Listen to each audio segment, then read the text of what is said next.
At noon on July 18, 2012, the Damascus sun offered no shade to anyone. Inside the National Security Building, the crisis cell was meeting at the highest level of alert. The atmosphere was tense and looks were exchanged between distrust and tiredness. Assad Shawkat, Deputy Defense Minister and brother-in-law of Bashar al-Assad, sat at the center of the table, his firm face hiding an inner instability. To his right, Defense Minister Dawood Raja was reviewing maps of the operations in Damascus and Aleppo. To his left, Hassan Turkmani, head of the crisis cell, was leafing through a report on a betrayal within one of the intelligence branches. Inside the room, nobody smiled.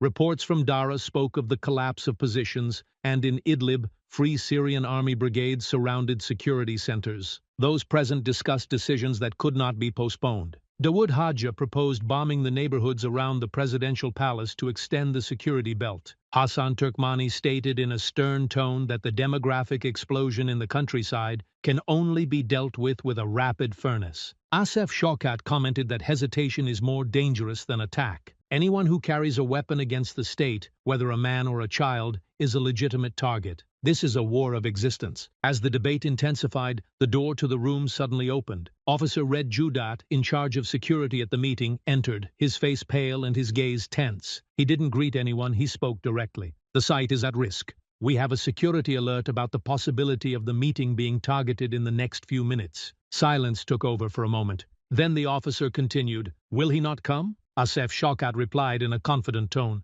"The president will not attend. I'm running the session today. We take all security measures. There's no reason to panic." Judah smiled slightly, a smile that no one could interpret. Then he said, "I know the president won't come. He won't be joining us on our next journey." The sentence seemed enigmatic. One of those present asked, "What journey?" Judah raised his head and slowly opened his military jacket. Astonishment turned to terror. The vest was loaded with explosives and the wires were visible. Outside the building, movement seemed normal. In the relatively quiet street, passers-by walked in the hot sun. No alarms, no screams, just a deafening explosion that tore through the sky and reduced part of the building to rubble. Dust rose into the sky and the windows nearby shattered. The explosion struck at the heart of the regime, not geographically, but in terms of trust. In the presidential palace, Bashar al-Assad was sitting in front of the television. The urgent news kept coming. A loud explosion rocks the National Security Office in Damascus. Reports of the deaths of Assad Shawkat,